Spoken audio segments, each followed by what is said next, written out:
criminality, genocide, viewing black people as animals, are then ascribed to each member of this entity. This is done by taking crimes committed or allegedly committed by members of this group recently or hundreds of years ago, and then attributing guilt to the group as a whole.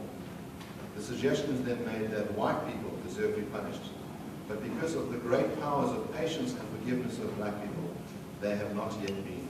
However, if they continue with their crimes and racism against black people, and refuse to return that which they steal, which they stole, all bets are off the table. And Mr. Lema, I'm giving you your speech, and I'm showing you the glossary, I'm pointing out the tactic that you used. And at the heart of this tactic, something deeply sinister and deeply antithetical to the value of non-racism, a value which is built into our Constitution. In Section 1 of our Constitution, it says that Africa is a nation founded on the value of non-racism. The idea that we judge people on the content of their character, not the color of their skin. And what you do is you try and attribute guilt through groups. So instead of judging someone as an individual, what you do is you allocate blame to a group merely because they share the same melanin count, the same skin tone as other people, that they happen to look like other people. So you want to hold modern white South Africans liable for crimes committed by people hundreds of years ago who happen to look like them.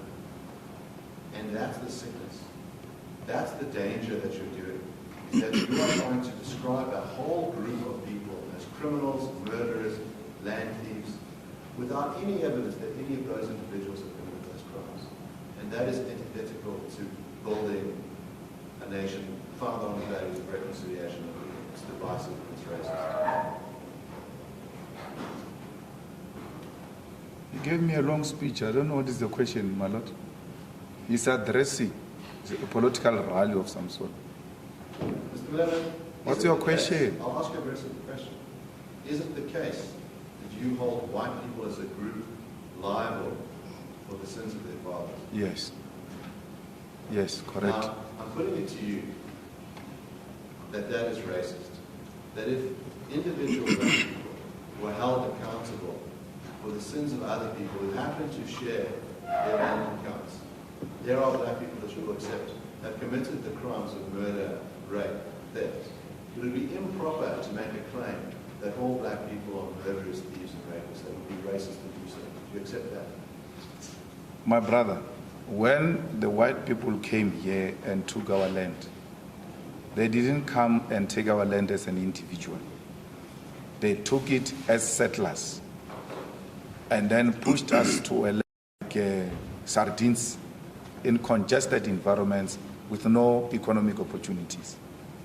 It is white people who must be ashamed of what they've done to us. You cannot turn tables now and want to blame me for the crimes committed by white people. It is a white regime that killed children in 1976. It is the white regime that killed children in the 80s and in the early 90s. It is white people who engaged in the wars of dispossession and forcefully took our land and our cows. Why can't you take responsibility? Why can't you for once just say sorry for the crimes we have committed against you? Why do you want to become victims when we are the biggest victims here? When we have lost everything? When we as black people remain a traumatized nation? A nation that doesn't know what the future holds for them. At least you are guaranteed the future. At least you know if it doesn't work for you here, you can go somewhere else. We've got nowhere to go. And then you come here and want to accuse me, a victim of racism, of being a racist. It's a huge insult, not only to me, but to black people. Madiba coerced us into reconciling with people who have never been one with. That was a myth. It is unrealistic. You can't reconcile if you've never been together. You never came here with an intention to be with us. You came here with an intention to conquer us. And we remain conquered. You're using this term, you, and this is detached from reality. You want to say that you, me, white people, you are the same as people from 1652, from 350 years ago. You are the same. It's the same. You are the same. You are the same. So let's not go into a debate, please. Let's put the question. Mr. Malema, just listen to the question. The claim is a very simple one. That the way that we deal with things in the justice system is we don't ask someone, are you a member of a particular race? Has that race committed crimes? Yes, that race has committed crimes, therefore you are liable for those crimes. The way that we deal with things in court is we say, did you, as an individual, commit that crime? Are you a murderer? If you are a murderer because of what you did as an individual, we hold you liable. We don't say. My apologies, Your Lordship. He can't structure how the witness should answer the question. If the question is a question of an individual murder in a criminal trial, there's merit to the proposition. But if he's dealing with a systematic issue, then you can't direct him as to how he should answer on an individual basis. He's dealing with a systematic issue, he should be permitted to do so. Well, the question is very simple. It's to point out that a systematic analysis is fundamentally flawed, and it is premised on the idea of holding individuals liable for the crimes committed by their racism. I'm giving an example where I say that's not how we run things in a just country. We hold individuals liable for their crimes. And the danger of what you do is that you attribute crimes committed by others merely because they have the same skin tone to individuals. And I'm saying this is a simple question. If someone were to say, here is evidence of black people having committed crimes of murder, rape, genocide, and then said, I want to hold this particular black individual liable for those crimes, even though they never did it themselves. Sorry, Mr. Oppenheimer, you list also genocide by the individual. I'm not sure whether you still refer, because you started off by saying if an individual is identified to have done murder, rape, and then you say genocide. Yes. I thought genocide is much broader than simply one single act of murder. Yes, but my lord, in other words, an individual could be held liable. In other words, an individual could perform the act of genocide by killing thousands, tens of thousands of people. I'm just worried that the word genocide may lead to a further debate between you and the witness. Maybe it needs to be, if you can unpack it outside the others. I'm happy to do so. Very simple. If it is the case that there are some black people who have committed crimes of murder, rape, and theft, then it would be racist to attribute those crimes to a different black individual. Would that be correct? Yes. My Lord, he asked me a question before I got interrupted about the similar issue that individuals commit crime and then should we say black? And I said no. But there is now a problem, my Lord, in our society where the women are being killed in their numbers. And they've come up with a hashtag called men are trash. Me and you sitting here, my Lord, we've never raped any woman, we've never killed any woman, but we appreciate the frustration they find themselves in. And because we are not trash and we are not murderers and we are not rapists, when they say men are trash, we are so unaffected individually because we know we don't subscribe to that. I call whites racist in the presence of my legal team and all those whites I work with. They are unaffected because they know they are not racist. They know I'm not talking to them. So it was a systematic arrangement of white people who came up with a segregation policy to isolate us. It was not an individual, my Lord. It was the colonialists, the settlers who came and took our land collectively, took our minerals collectively. We cannot blame that on an individual. Only a narrow-minded person will say, because a black person individually commit murder, not through a systematic black system that says we must go and kill people, then we must generalize these black people. But the generalization of white people is based on the system that they themselves developed. By the way, you are the ones who came with this thing of classifying people with race. We never woken up in the morning and declared we are black. You declared us black so that you can isolate yourself from us. You've got the blame to take and take responsibility. White people, till to date, and your leaders, many of them refuse to go to the TRC just to take a stand and apologize. Now here's the difficulty that I have. So if you're not a racist, don't be offended. Here's the difficulty I have with your position. You want to make a broad claim, white people are racist, except for, of course, all the white people who aren't racists. White people are land, except for all the people who haven't stolen any land. Is that what you're saying? White people stole our land. Which white people? White people who came and settled here. 350 years ago. Yes. You think white people now are land thieves? Yes. They remain land thieves. They remain land thieves. Yes. The land has not been returned into the hands of the rightful owners. For as long as you are in a possession of a stolen car, you remain a criminal. Let's use that analogy of the car. Now, a simple situation. An individual steals my car. They have a claim against me for the return of that car, and I should be punished for the stealing of that car. Imagine that it's the father of the individual who stole the car, and I now pursue the son. You might say, well, there's a very close link here. You've got the cards in your possession, you should return the car. But your case isn't like that. Your case is to go back 350 years ago and say, someone who looks like your grandfather, great-great-great-great-great-grandfather, stole land from someone who looks like my great-great-great-great-grandfather. And therefore you today must pay it back. But Now, I put it to you that that is not an ordinary sense of justice. But who pays reparation?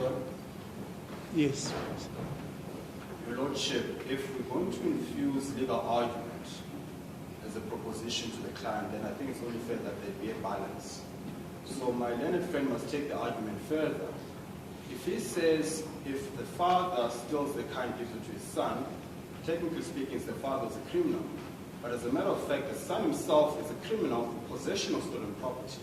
So if he's going to make a legal argument, he must take it to its natural conclusion, because it has an implication of what my client is suggesting, that if you remain in possession of stolen land, albeit that you didn't steal it, you remain a criminal, albeit perhaps in a different form. And that's the proposition he's making. My learned friend appears to be testifying on behalf of witnesses to what is responsible. I'm just pointing out to you, very simply, that what you're trying to do is attribute guilt across lines over 350 years, regardless of whether a particular piece of land was once dispossessed. Your claim is white people cannot be the rightful owners of land in this country, regardless of whether they bought the land, whether they're Americans who landed here yesterday. If they're white, they are not rightful owners of the land. And your claim is that the rightful owners of the land must be black people, regardless of whether they have any particular rights to their land. We have a restitution process in place in South Africa. And Mr. Woods has given some evidence on how that restitution process works. It's very simple. The Constitution says, after 1913, if you can show that you were dispossessed, then you must either sell the land back, or you must receive restitution, in other words, in the form of financial compensation. And that process has been undergone. You are calling for something much more radical. In other words, instead of looking at the individual Mr. Oppenheimer, please put the question to the witness and let the witness respond. Yeah, I'm also Otherwise, lost. we're going to be here until next year. Yes. Simple question to you is, how do you justify holding someone today liable for crimes committed by someone else 350 years ago? There is a saying, Yaori, bana ba tla otlwa ka bokgopo ba batswadi ba bona. I don't know how to say it in English. There will be an interpreter here. You cannot take a stolen car from your father and claim you're not a criminal. It remains a stolen car. Let's give counsel an opportunity, and I'll give it a shot. What he's saying is that the children will be punished for the sins of their parents. Yes. So when you steal a car and you pass over the stolen car to your children, it makes that child a criminal as well, because it's in possession of stolen goods. And that child passes that car, or doesn't even pass that car. He sells that car to go and buy another car with the money of stolen goods, it remains a stolen good, the property you bought. With the money stolen, got from a stolen goods, you are in possession of stolen property. Return it, please. Your parents have left you a very bad name, and don't blame it on us. But I asked a question earlier. Reparations are paid. I'd like to stop you right there. Why I have the name that I have is that my grandparents fled Nazi Germany and sought refuge in South Africa in the 30s to avoid extermination. Now the witnesses brought up my name, and I will use the opportunity to respond to I never brought your name. I never brought your name. Sorry, Mr. Oppenheimer, we can't get into debate with the witness. I've never brought your name. Perhaps I have a solution to this. The witness testified at least 3 times yesterday that when he says you, I'm talking about your client, 3 times. The second point is we're getting into a debate, and perhaps it's an opportune time for us to take a tea break as well. Yes, Mr. Oppenheimer? Yes, let's take it. I want to ask to complete on this one. Are you completed on this question? Because I wouldn't want it to take further time after tea. Yes, well then let's finish the question. Yes. When you said your name, are you referring to my surname of Oppenheimer? You see, if he's going to be personal with me like that, I'm going to take a big issue. I've never brought Oppenheimer's name. I don't even know his name. I don't know. I've never, my Lord, called him by name. I've always referred to him as you, and I clarified it that I'm referring to a client. When you said your name, what are you referring to? What do you mean? You testified now, your name. Now, what are you referring to? Your name, Oppenheimer. No, I'm asking you, I'm giving you an opportunity to explain what it is you mean. You said your name. Explain what you mean. If I can assist your Lordship, Yes. the witness clearly is struggling with the reference to your name. So the witness's testimony earlier was, your fathers, your parents have left you a bad name. Yes. And now the witness perhaps now has Okay. context of what is meant, and perhaps can respond. Yes, my Lord, when I say your name, I mean them as white people. Your parents have left you a bad name. So that is the context I'm using it. So please, if you are going to be a legal representative, you are going to have to reduce yourself from this case as an individual. Remove your emotions and deal with me as a professional. Because if you are going to come to me as a personal person, individual, I will no longer look at you as a professional. I will decisively deal with you as an individual. Let's pause for a moment. I think we're going to take a tea break. But I think one of the difficulties and the challenge in the questioning Mr. Oppenheimer is this confusion that comes about the systematic issues and the individual issues. I think try and make sure that you stick to one of them at a particular time, because they keep coming backwards and forward. At one stage it was a systematic problem about dispossession, and then it then came to examples about stealing of motor vehicles by individuals. And I think that's where the whole confusion comes up, and then we end up in this whole debate.